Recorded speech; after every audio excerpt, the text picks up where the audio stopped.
नमस्ते दोस्तों, please sit down में आपका स्वागत है। भारत का सर्वोच्च न्यायालय, वहां पर भारत के CJI chief justice of India अपनी अदालत में हैं और उन पर बाकायदा हमला होता है। उन पर जूता फेंक कर मारा जाता है।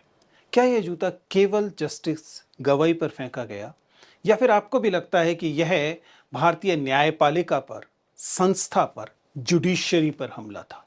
कम से कम जो हमारी बार काउंसिल ऑफ इंडिया है वह तो यह मानती है कि यह हमला हमारी संस्था पर, न्यायिक संस्था पर, जुडिशरी पर था। भारत के प्रधानमंत्री मिस्टर मोदी ने बाकायदा बात करके जस्टिस गवाई से इस बात को कहा कि इस घटना से हर भारतीय में गुस्सा है।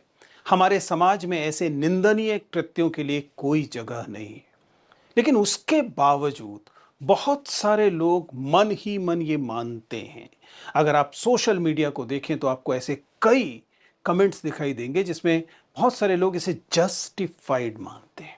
बहुत सारे लोग इसे अटैक ऑन द जुडिशरी नहीं मानते हैं, बल्कि प्रतिक्रिया मानते हैं, attack on certain religious sentiments. आज के वीडियो में हम इसे थोड़ी गंभीरता से, गहराई से समझने की कोशिश करेंगे। हालांकि ये सही बात है कि ये केवल शुरुआती प्रतिक्रिया जैसा है। हम इस बात को समझते हैं कि ट्रिगर क्या है। ट्रिगर ये है कि किसी वकील को या कुछ लोगों को, चंद लोगों को ये लगा कि जस्टिस गवई ने किसी मामले में, खजुराहो जो मामला है उसमें यह घोषणा की या एक कमेंट किया, प्रतिक्रिया की, जिसे मिसगाइडेड बैकलैश के तौर पर पूरे सोशल मीडिया में दिखाया गया कि भारत के जो मुख्य न्यायाधीश हैं वे खजुराहो में जो विष्णु की मूर्ति को लेकर सवाल था, उसमें लेकर उन्होंने जो टिप्पणियां की हैं वे आपत्तिजनक है। बड़ी रोचक बात यह है कि ये जो जस्टिस गवई पर जूता फेंकने की घटना हुई, उस घटना के बाद जस्टिस गवई ने इस बात की सफाई दी कि नहीं नहीं, मेरी बात को मैं सभी धर्मों का सम्मान करता हूं और मेरी बात को आउट ऑफ कॉन्टेक्स्ट लिया जा रहा है। मुझे दरअसल इन दोनों चीजों से परेशानी है। उल्लेखनीय बात है कि जस्टिस गवई ने इस बात की कोई शिकायत भी नहीं की है और किसी किस्म का जो लीगल प्रक्रिया होनी चाहिए थी वह भी लगता है कि इस वकील के खिलाफ उस पैमाने पर नहीं होने वाली है। केवल मिसकंडक्ट का मामला, जिसे हम प्रोफेशनल एथिक्स का मामला कहते हैं, जो कि बार काउंसिल उस पर प्रतिबंध लगा सकती है या कह सकती है, लेकिन कोई क्रिमिनल ऑफेंस ऐसा लगता है कि इस व्यक्ति के खिलाफ नहीं बनाया जा रहा है। क्या हम इस बात को थोड़ा और गंभीरता से समझें कि क्या जस्टिस गवई को भी यह अधिकार है कि वे ये कहें जो जूता उनकी तरफ फेंका गया यह व्यक्ति के तौर पर जस्टिस गवई पर हमला था? क्योंकि यदि यह हमला जुडिशरी पर था, जो हम सब लोगों को लगता है, प्रधानमंत्री को लगता है, बार काउंसिल को लगता है, अधिकांश सोचने समझने वाले लोगों को लगता है, तो मुझे लगता है कि शायद जस्टिस गवई के पास भी यह हक नहीं है कि वे कहें कि यह व्यक्तिगत तौर पर मेरे लिए, मुझ पर हमला था, इसलिए मैं इसकी शिकायत नहीं कर रहा, मामले को जाने दीजिए। क्योंकि यदि जुडिशरी पर हमला होता है तो वह किसी भी जज से, यहां तक कि मुख्य न्यायाधीश से बड़ी बात है। इसलिए सीजीआई की क्लैरिफिकेशन और भी ज्यादा मुझे तो चिंताजनक लगती है, जिसमें वे सफाई देते प्रतीत होते हैं इन रिलीजियस सेंटिमेंट्स के लिए और कहते हैं कि नहीं नहीं, मैं तो आर्कियोलॉजिकल सर्वे ऑफ इंडिया के जुरिस्डिक्शन के मामले में टिप्पणी कर रहा था, उससे यह ना माना जाए कि मैं रिलीजन्स को लेकर डिसरिस्पेक्टफुल हूं। इसलिए मुझे लगता है कि हमें इस मामले को कुछ बड़ी चिंताजनक चीजों के संकेत के तौर पर लेना चाहिए, जहां जुडिशरी में बैठे हुए हाईएस्ट जुडिशियल ऑफिसर सीजेआई सफाई दें और वह व्यक्ति जो उन पर हमला कर रहा है, जुडिशरी पर हमला कर रहा है, वह बाकायदा घोषणा करे कि मुझे इस बात को लेकर कोई पश्चाताप नहीं है। यदि वाकई हमारे देश में स्थिति यह आ गई है कि हमारी जुडिशरी को और इस तरह के इंस्टीट्यूशंस को अकाउंटेबल होना पड़ेगा टुवर्ड्स रिलीजियस फंडामेंटलिस्ट, तब इसका मतलब है कि मामला कुछ ज्यादा गड़बड़ हो गया है। और यह यात्रा कहां से शुरू होती है? क्या यह एक वन ऑफ इंसिडेंट है? क्या वास्तव में इसे एक वन ऑफ इंसिडेंट माना जा सकता है कि किसी एक व्यक्ति का दिमाग खराब हुआ और उसने इस किस्म की हरकत की? या हमें एक पूरी प्रक्रिया दिखाई देती है और हमें दिखाई देता है कि कुछ लोग अब ये मानकर चलते हैं कि वे कुछ भी करें, उन पर किसी भी किस्म की कार्रवाई नहीं होगी? हमने ये कई मामलों में देखा है। हमने देखा कि कैसे जब गौ मांस को लेकर होने वाली घटनाओं में एक तरह के व्यक्तिगत तौर पर खड़ी हुई आर्मी, व्यक्तिगत तौर पर खड़े किए गए ग्रुप्स सामने आ जाते हैं जो ये कहते हैं कि वे तय करेंगे, गोरक्षक तय करेंगे कि किस प्रकार किस कानूनों को इंप्लीमेंट किया जाएगा। तब हम देखते हैं कि ये कथित गोरक्षक दरअसल मानकर चलते हैं कि वो इम्प्यूनिटी के साथ चीजों को कर सकते हैं। ये एक वन ऑफ इंसिडेंट की तरह नहीं लिया जाना चाहिए, पहली मेरी गुजारिश ये है। दूसरा, जरा हम इस बात को भी समझें कि जब इंस्टीट्यूशंस डिग्रेड किए जाते हैं, जब इंस्टीट्यूशंस को ये मान लिया जाता है कि इंस्टीट्यूशंस जो हैं वे तटस्थ नहीं हैं, इंस्टीट्यूशंस को मैनिपुलेट किया जा सकता है, तो स्वाभाविक तौर पर उनके प्रति आस्था, उनके प्रति विश्वास, उनके प्रति सम्मान, उसकी भी कमी आती है।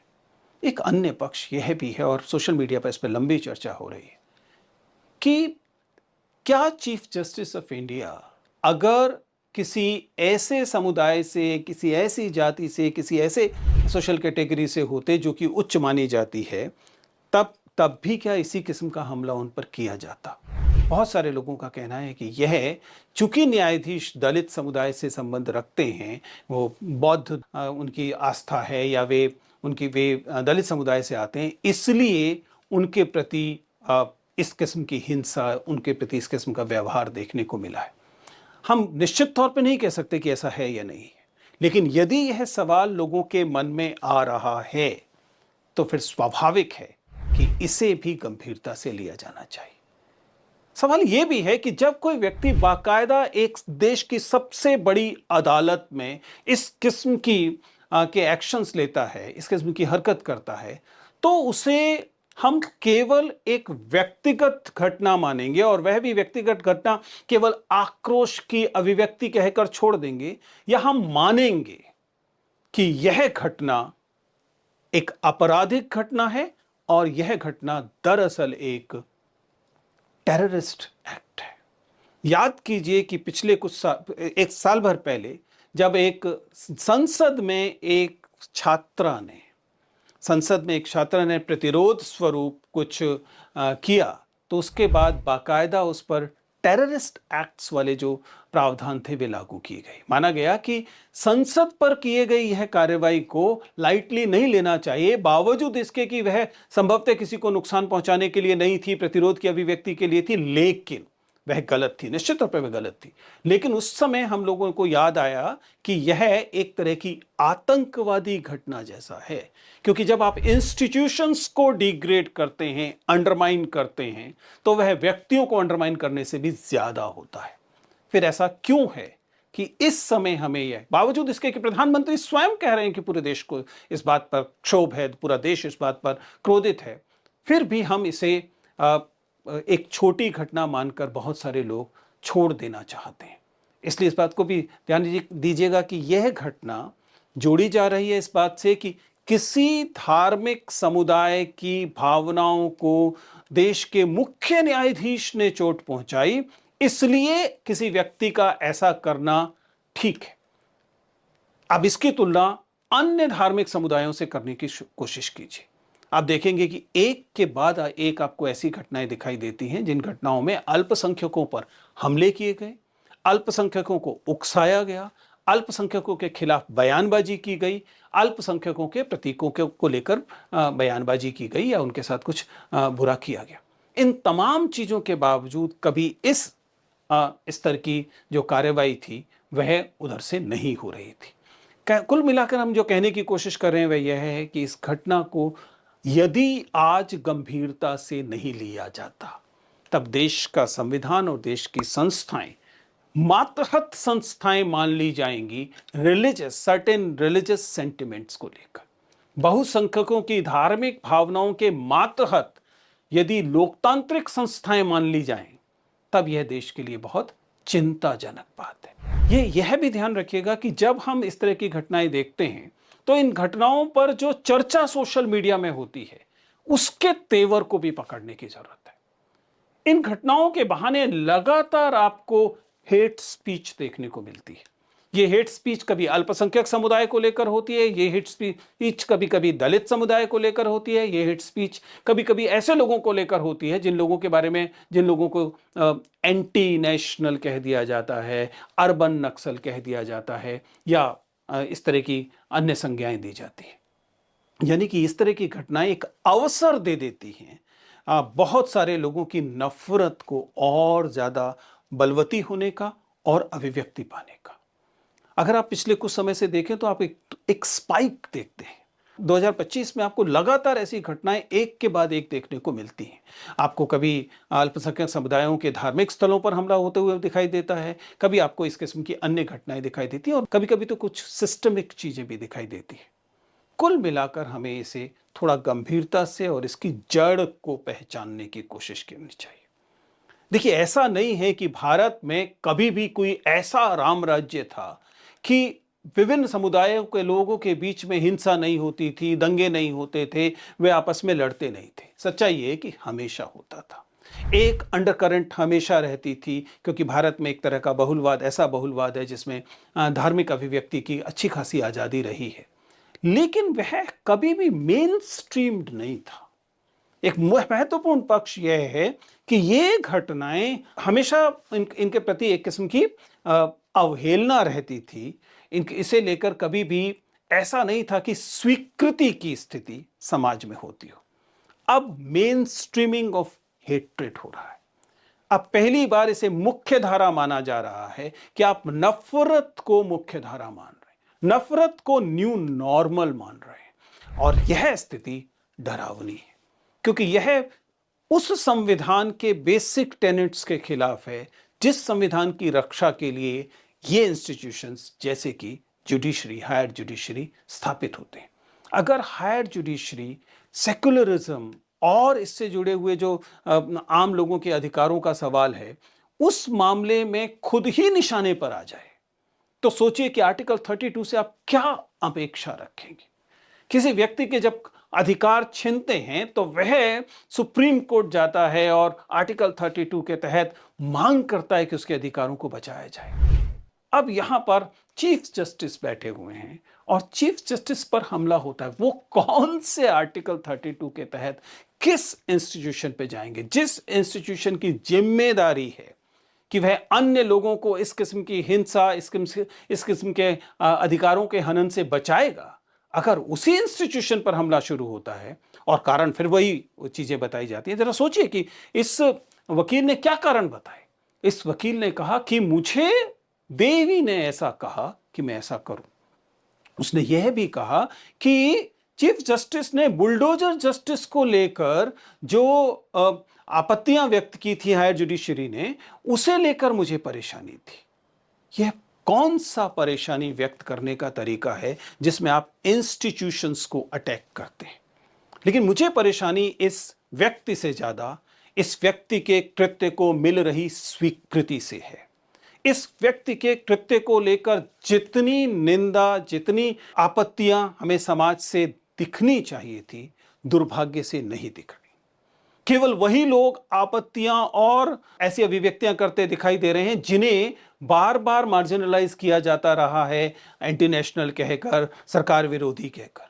ऐसा क्यों नहीं हो रहा है, बावजूद इसके कि प्रधानमंत्री ऐसा नहीं कह रहे। प्रधानमंत्री तो खुद फोन करके कह रहे हैं कि बहुत बुरी बात है, पूरा देश इस बात से क्षुब्ध है। फिर पूरा देश जिस बात पे क्रोधित है, उस क्रोध को लेकर जो कार्रवाई हमें दिखनी चाहिए वह कार्रवाई क्यों नहीं दिखाई दे रही। और यह कार्रवाई केवल एक व्यक्ति को सजा देने की कार्रवाई नहीं है। देश ये नहीं उम्मीद कर रहा है कि एक व्यक्ति को सजा दे दी जाए और उससे बात खत्म हो जाएगी। शायद सजा दे भी दी जाए। सवाल यह है कि ऐसा करने को लेकर जो सेंस ऑफ इम्प्यूनिटी है, जो लोगों में यह धारणा है कि वह ऐसा कुछ करेंगे और उनका कुछ नहीं होगा, उनके पास तो संरक्षण है। इस भावना को अटैक करने के लिए, इस भावना को समाप्त करने के लिए हम एक व्यक्ति के तौर पर, समाज के तौर पर, संस्थाओं के तौर पर क्या कर रहे हैं। और यह सब बात हवा में नहीं आई है। जैसा मैंने कहा कि इसे लेकर एक मास एक्सेप्टेंस है। यह मास एक्सेप्टेंस जिस चीज की मांग करती है वो सरकारी कार्रवाई मात्र नहीं है, वह ऐसी पॉलिटिकल स्ट्रेटेजी की मांग करती है। जो पॉलिटिकल स्ट्रेटेजी इस बात को समझे कि जो डिविसिव पॉलिटिक्स है, जो कम्युनल रिटोरिक है, कम्युनल रिटोरिक जिस तरीके से, जितनी तेजी से वोटों में तब्दील होता है, उस प्रक्रिया को रोकने की जरूरत है। जब जब हम देखेंगे कि कम्युनल रिटोरिक से मिलने वाले इंसेंटिव कम हो जाएंगे, जब हम देखेंगे कि आप सांप्रदायिक विद्वेष बढ़ाएंगे और बदले में आपको निर्वाचित कर लिया जाएगा, ऐसा होना बंद होगा, तब हम मानेंगे कि वास्तव में सोसाइटी ने एक्ट किया। वरना हम एक एक करके इन इंस्टीट्यूशंस को अपने सामने कोलैप्स होते, कॉम्प्रोमाइज होते हुए देखेंगे। सोचिए कि इस घटना के बाद किसी भी जज के लिए मुश्किल हो जाएगा, हाई कोर्ट के जजेस के लिए मुश्किल हो जाएगा, सुप्रीम कोर्ट के जजेस के लिए मुश्किल हो जाएगा, छोटे कोर्ट्स के जजेस के बारे में तो भूल ही जाइए कि वे जिस समय उनके सामने इस प्रकार के सांप्रदायिक मामले आएंगे तो उन्हें क्या एक्शन लेना है। अगर चीफ जस्टिस पर जूता फेंका जा सकता है तो एक डिस्ट्रिक्ट कोर्ट के जज के साथ तो न जाने क्या किया जा सकता है। एक हाई कोर्ट के जज के लिए तो और मुश्किल हो जाएगा। इसलिए हमें इस बात को ज्यादा गंभीरता से लेना।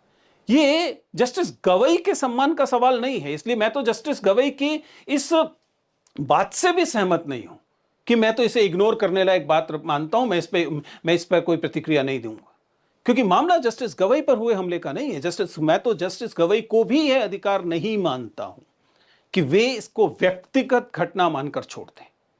यह घटना महत्वपूर्ण, डरावनी और बहुत आशंकाओं को पैदा करने वाली घटना है, क्योंकि इससे जो इनसिक्योरिटी पैदा होती है वह इनसिक्योरिटी केवल जस्टिस डिलीवरी सिस्टम को तक नहीं रुकती, वह आम लोगों तक पहुंचती है।